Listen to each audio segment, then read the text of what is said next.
সৎ মায়ের অত্যাচার সহ্য করতে না পেরে মৃত মায়ের কবরের পাশে গিয়ে কান্নায় ভেঙে পড়েছে কুমিল্লার লালমাই এলাকার ১২ বছর বয়সী এক এতিম শিশু।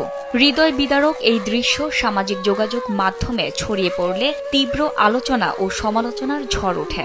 কুমিল্লা নিউজ নামের একটি ফেসবুক পেজে প্রকাশিত ভিডিওতে দেখা যায় মেয়েটি মায়ের কবরের পাশে বসে কাঁদছে এবং অসহায়ভাবে বলছে, আমাকে নিয়ে যাও।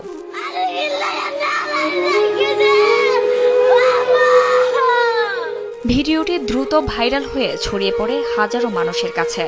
অসংখ্য নেটিজেন ভিডিওটি শেয়ার করেছেন এবং মেয়েটিকে খুঁজে বের করে সাহায্যের হাত বাড়িয়ে দেওয়ার ঘোষণা দিয়েছে।